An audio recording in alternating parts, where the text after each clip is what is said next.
माँ जी, मुझे मत निकालिए बाहर, रात हो चुकी है, मौसम भी बहुत खराब है, बादल गरज रहे हैं। मैं इस छोटी सी बच्ची को लेकर कहाँ जाऊंगी? मेरी क्या गलती है? माँ जी दया कीजिए, मुझे मत भगाइए। अब निकल जा मेरे घर से। एक कंगाल लुहार की बेटी मेरे घर के लायक नहीं। गांव में रामदेनी नाम का एक आदमी रहता था। उम्र के उस पड़ाव पर पहुंचने के बावजूद जब शरीर की ताकत धीरे धीरे साथ छोड़ने लगती है, रामदेनी का हौसला आज भी किसी जवान से कम नहीं था। वह गांव का एक कुशल और मेहनती लुहार था। दिन भर लोहे के औजार बनाता और खाली समय में थोड़ी बहुत खेती करके अपने परिवार का गुजारा चलाता था। रामदेनी की दुनिया में उसकी सबसे बड़ी खुशी और सबसे बड़ा सहारा उसकी 18 साल की बेटी पुष्पा थी। पुष्पा बेहद प्यारी, भोली और समझदार लड़की थी। उसकी मीठी मुस्कान और सरल स्वभाव हर किसी का दिल जीत लेते थे। पुष्पा की माँ उसे बचपन में ही छोड़कर इस दुनिया से चली गई थी। तब से रामदेनी ने ही माँ और बाप दोनों का फर्ज निभाकर उसे बड़े प्यार और दुलार से पाला था। पुष्पा भी अपने बाबूजी से बहुत प्यार करती थी। वह उनकी जान थी और उनकी हर खुशी का ख्याल रखती थी। पुष्पा न केवल घर का सारा काम संभालती थी, बल्कि खेतों में भी अपने बाबूजी का पूरा साथ देती थी। पिता और बेटी दोनों मिलकर मेहनत करते और अपनी छोटी सी दुनिया को खुशियों से भरे रखने की कोशिश करते थे।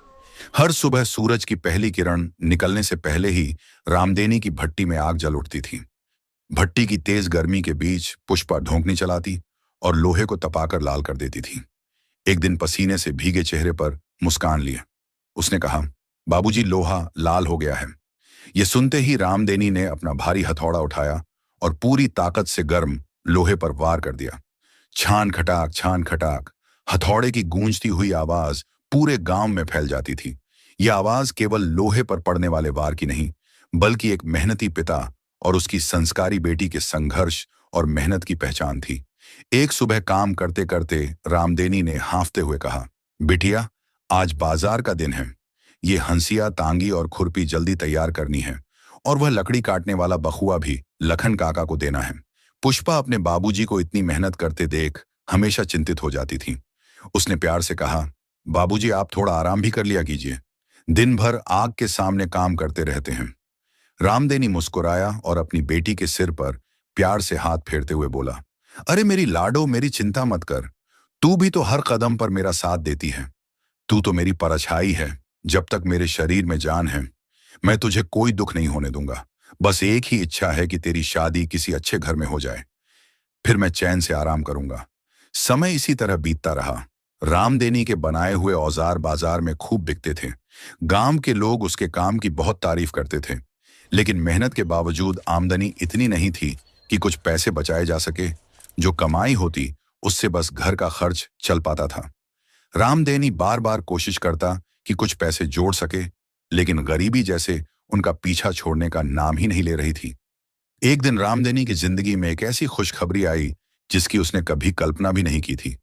पास के बड़े गांव रामपुर से उसकी बेटी पुष्पा के लिए शादी का रिश्ता आया था। यह कोई साधारण रिश्ता नहीं था। यह रिश्ता रामपुर के सबसे सम्मानित और प्रभावशाली व्यक्ति मुखिया जी के बेटे के लिए आया था। लड़के का नाम मुकेश था। मुखिया जी पूरे इलाके में अपनी ईमानदारी, न्यायप्रियता और अच्छे स्वभाव के लिए जाने जाते थे। लोग उनका बहुत सम्मान करते थे और उनके फैसलों पर पूरा भरोसा करते थे। जब रामदेनी ने यह बात सुनी तो उसे अपने कानों पर विश्वास ही नहीं हुआ। उसकी आंखें खुशी से भर आईं। उसने आसमान की ओर देखते हुए कहा, हे भगवान, तेरा लाख लाख शुक्र है, रिश्ता लेकर आए। बिचौलिए ने बताया, मुखिया जी को दहेज या धन दौलत का कोई लालच नहीं है। उन्हें तो बस एक अच्छी, संस्कारी और गुणवान लड़की चाहिए, और पूरे इलाके में पुष्पा से बेहतर लड़की उन्हें कहीं नहीं मिली। यह सुनकर रामदेनी का दिल गर्व और खुशी से भर गया। उसे लगा जैसे उसकी वर्षों की मेहनत और अच्छे संस्कारों का फल उसे आज मिल गया हो। रामदेनी ने बिना देर किए इस रिश्ते के लिए हां कर दी। कुछ ही समय बाद शादी का शुभ दिन भी आ गया। अपनी बेटी की शादी को यादगार बनाने के लिए रामदेनी ने जिंदगी भर की जमा पूंजी लगा दी। उसने अपनी हैसियत से बढ़कर हर इंतजाम किया। हालांकि मुखिया जी के परिवार की संपन्नता के सामने उसकी तैयारी छोटी थी, लेकिन उसमें एक पिता का प्यार और समर्पण भरा हुआ था। शादी के दिन लाल जोड़े में सजी पुष्पा किसी परी से कम नहीं लग रही थी। उसे देखकर हर किसी की नजर उसी पर ठहर जाती थी। लेकिन जैसे ही विदाई का समय आया, रामदेनी खुद को संभाल नहीं पाया। अपनी लाडली बेटी को विदा करते हुए वह फूट फूट कर रोने लगा। पुष्पा भी अपने आंसू नहीं रोक सकी। वह अपने बाबूजी के गले लगकर रोते हुए बोली, बाबूजी, आप रोइए मत, मैं हमेशा आपकी बेटी रहूंगी। रामदेनी ने कांपते हाथों से अपनी बेटी के सिर पर हाथ फेरा और भावुक होकर कहा, लाडो, अब वही घर तेरा अपना घर है। हमेशा सबका आदर करना। अगर कोई कुछ कह भी दे तो पलटकर जवाब मत देना। बड़ों का गुस्सा भी कई बार उनके प्यार की तरह ही होता है। यह कहकर उसने अपनी बेटी को जीवन की आखिरी और सबसे कीमती सीख दी। विदाई के बाद पुष्पा अपने ससुराल रामपुर के उस बड़े और प्रतिष्ठित मकान में आ गई। शुरुआत के कुछ दिन तो सब कुछ ठीक ठाक चलता रहा। पुष्पा को लगा कि उसकी नई जिंदगी खुशियों से भर जाएगी, लेकिन धीरे धीरे उस घर की सच्चाई उसके सामने आने लगी। मुकेश एक अच्छा और समझदार इंसान था। वह पुष्पा से बहुत प्यार करता था, लेकिन अपने काम में इतना व्यस्त रहता था कि उसे घर के अंदर क्या चल रहा है इसकी ज्यादा जानकारी नहीं हो पाती थी। असल परेशानी थी उसकी सास उर्मिला देवी। उन्हें इस बात का बहुत घमंड था कि वह पूरे इलाके के सम्मानित मुखिया जी की पत्नी है। उनके मन में हमेशा यही बात खटकती रहती थी कि उनके इकलौते बेटे की शादी एक गरीब लोहार की बेटी से हुई है, जो अपने साथ दहेज में कुछ भी नहीं लाई। धीरे धीरे उर्मिला देवी ने हर छोटी छोटी बात पर पुष्पा को ताने मारना शुरू कर दिया। पुष्पा रोज सुबह सबसे पहले उठती, पूरे घर की सफाई करती और फिर रसोई में जाकर सबके लिए खाना बनाती। वह पूरी लगन और प्यार से घर की जिम्मेदारियां निभाने की कोशिश करती थी। एक दिन उसने बड़े प्यार से सबके लिए गरम गरम रोटियां बनाई। जैसे ही उर्मिला देवी ने रोटी का पहला टुकड़ा तोड़ा, उन्होंने नाराज होकर थाली को झटके से आगे सरका दिया। गुस्से में उन्होंने कहा, यह क्या बना दिया है? रोटी है या पत्थर? तेरे बाप ने जिंदगी भर भट्टी पर लोहा पीटा है, वह तुझे क्या सिखाएगा? कंगाल कहीं की क्या, मेरे घर को भी अपने बाप की झोपड़ी समझ रखा है। उर्मिला देवी के ये शब्द सुनकर पुष्पा का दिल दुख से भर गया। उसने कभी किसी का बुरा नहीं सोचा था, फिर भी उसे हर दिन अपमान सहना पड़ रहा था। उर्मिला देवी गुस्से से जोर जोर से चिल्लाने लगी। उनकी कड़वी बातें सुनकर पुष्पा की आंखों में आंसू भर आए। उसने कांपते हाथों से थाली उठाई और विनम्रता से बोली, माँ जी, मुझे माफ कर दीजिए, मैं अभी आपके लिए दूसरी नरम रोटी बना देती हूं। लेकिन उर्मिला देवी का गुस्सा शांत नहीं हुआ। उन्होंने ताना मारते हुए कहा, रहने दे, अपनी रोटी जब से इस घर में आई है मेरा जीना मुश्किल कर रखा है। न कुछ साथ लेकर आई और न ही कोई ढंग का काम करना आता है। इतना कहकर वह बड़बड़ाती हुई वहां से चली गई। उधर पुष्पा रसोई के एक कोने में बैठकर फूट फूट कर रोने लगी। उसका दिल बहुत दुखी था, लेकिन उसे अपने बाबूजी की वह सीख याद थी कि बड़ों का हमेशा सम्मान करना चाहिए। उसने खुद से वादा किया था कि चाहे कितनी भी मुश्किल आए, वह कभी किसी को पलटकर जवाब नहीं देगी। कुछ देर बाद उसने अपने आंसू पोंछे और फिर से अपने काम में लग गई। उसने यह बात मुकेश को भी नहीं बताई, क्योंकि वह नहीं चाहती थी कि उसकी वजह से घर में कोई झगड़ा या तनाव पैदा हो। समय बीतता गया, लेकिन उर्मिला देवी का व्यवहार और भी कठोर होता गया। कभी खाने में नमक कम होने पर, कभी कपड़े धोने में कमी निकालकर, तो कभी घर की सफाई को लेकर वह पुष्पा को अपमानित करती रहती थी। दरिद्र की बेटी, गरीब घर की लड़की, जैसे ताने अब पुष्पा की रोजमर्रा की जिंदगी का हिस्सा बन चुके थे। पुष्पा हर अपमान को चुपचाप सह लेती। वह अपने दर्द को दिल में दबा कर रह जाती और किसी से कुछ नहीं कहती थी। इसी दौरान भगवान ने उसके जीवन में एक नई खुशी भेजी। पुष्पा ने एक प्यारी सी बेटी को जन्म दिया। पूरे घर में एक नन्ही किलकारी गूंज उठी, मानो घर में लक्ष्मी का आगमन हुआ हो। लेकिन उर्मिला देवी इस खुशी से भी खुश नहीं थी। जैसे ही उन्होंने अपनी पोती का चेहरा देखा, उनके मुंह से फिर ताना निकल पड़ा। एक तो खुद गरीब घर से आई है, ऊपर से लड़की पैदा कर दी, अब इसका बोझ भी हमें ही उठाना पड़ेगा। यह सुनकर पुष्पा का दिल टूट गया। उसने अपनी मासूम बच्ची को सीने से कसकर लगा लिया। एक मां होने के नाते वह अपनी बेटी के लिए ऐसे शब्द बिल्कुल सह नहीं पा रही थी। उसकी आंखों से आंसू बह निकले, लेकिन हमेशा की तरह उसने चुप रहना ही बेहतर समझा। दूसरी ओर उर्मिला देवी के पति इन सब बातों से बिल्कुल अनजान थे। उन्हें इस बात का जरा भी अंदाजा नहीं था कि उनकी बहू घर के अंदर कितने दुख और अपमान सह रही है। हर सुबह मुखिया जी दालान में जाकर बैठ जाते। गांव में किसी के घर झगड़ा हो, चोरी हो जाए या कोई और विवाद खड़ा हो जाए, लोग सीधे उनके पास पहुंचते थे। मुखिया जी धैर्य से दोनों पक्षों की बातें सुनते और फिर निष्पक्ष फैसला सुनाते। उनके न्याय पर पूरे गांव को भरोसा था। गांव वाले उनका इतना सम्मान करते थे कि उन्हें भगवान के समान मानते थे। पुष्पा अक्सर मन ही मन सोचती, बाबूजी पूरे गांव के लोगों का दुख दूर कर देते हैं। काश उन्हें मेरे दर्द का भी थोड़ा सा एहसास होता। लेकिन संस्कारों और संकोच के कारण वह कभी हिम्मत नहीं जुटा पाई कि जाकर अपने ससुर से अपनी परेशानी कह सके। एक दिन किस्मत ने ऐसा मोड़ लिया जिसने सब कुछ बदल दिया। मुकेश किसी जरूरी काम से शहर गया हुआ था। घर में केवल पुष्पा, उर्मिला देवी और मुखिया जी ही थे। शाम का समय था। मुखिया जी अपने दालान में आराम कर रहे थे और पुष्पा अपनी छोटी बेटी को सुलाकर रसोई में खाना बना रही थी। उस दिन लकड़ियां थोड़ी गीली थीं, इसलिए चूल्हे से ज्यादा धुआं निकल रहा था। तभी उर्मिला देवी रसोई में आई। धुएं की वजह से उन्हें खांसी आने लगी और उनका गुस्सा अचानक भड़क उठा। उन्होंने गुस्से से चिल्लाते हुए कहा, अरे ओ मनहूस, तूने पूरे घर में इतना धुआं क्यों भर रखा है? क्या मुझे मारने का इरादा है? इतना कहते हुए उन्होंने पास रखा पानी का लोटा गुस्से में जमीन पर पटक दिया। पुष्पा घबरा गई।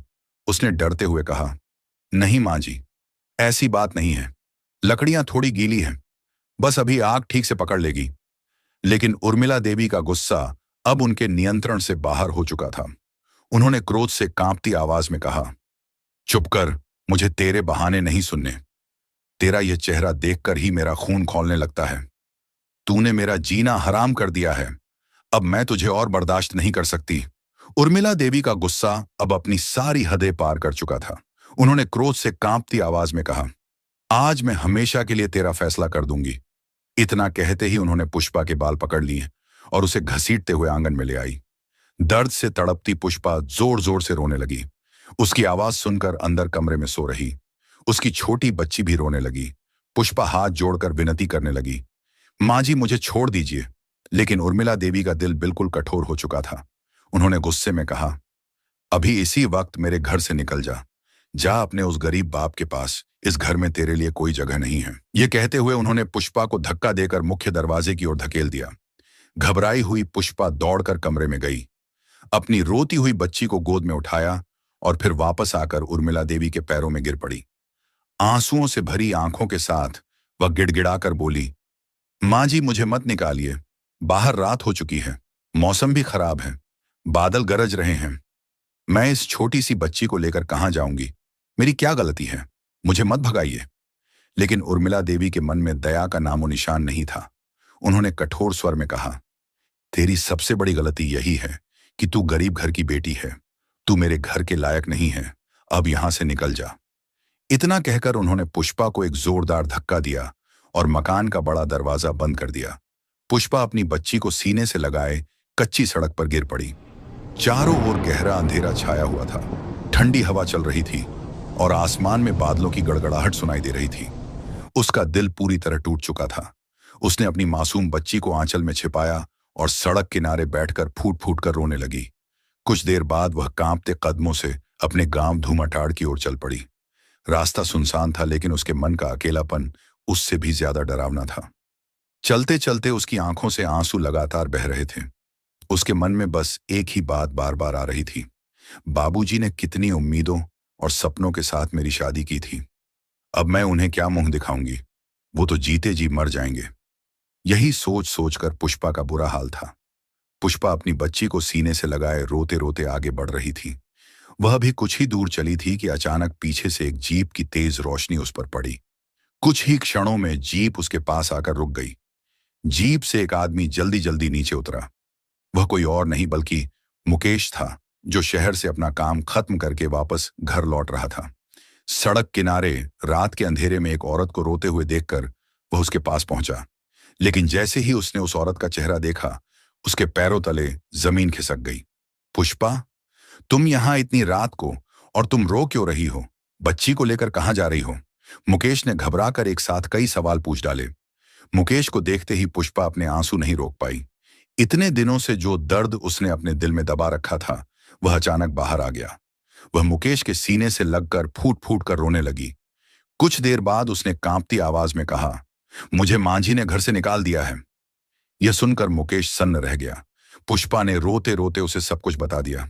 शादी के बाद से अब तक उसे कितने ताने सुनने पड़े, कितनी बार उसका अपमान हुआ, कितनी गालियां मिली, और आज रात उसके साथ क्या हुआ। उसने एक एक बात मुकेश को बता दी। सच्चाई सुनते ही मुकेश का खून खौल उठा। उसकी आंखों में गुस्सा साफ दिखाई देने लगा। उसे अपनी मां पर भी गुस्सा आ रहा था और खुद पर भी शर्म महसूस हो रही थी कि उसकी पत्नी इतने दिनों से इतना सब कुछ सहती रही और उसे इसकी भनक तक नहीं लगी। मुकेश ने दृढ़ आवाज में कहा, पुष्पा, तुम्हें कहीं जाने की जरूरत नहीं है। तुम मेरी पत्नी हो, इस घर की बहू हो और इस घर की इज्जत हो। आज मैं देखता हूं कि तुम्हें इस घर से कौन निकालता है। यह कहकर उसने पुष्पा का हाथ थामा और उसे अपने साथ वापस घर की ओर ले चला। घर पहुंचते ही मुकेश ने दरवाजे पर इतनी जोर से दस्तक दी कि उसकी आवाज पूरे मकान में गूंज उठी। अंदर उर्मिला देवी घबरा गई। उन्होंने जल्दी से दरवाजा खोला। सामने मुकेश को गुस्से से भरा देखकर उनके चेहरे का रंग उड़ गया।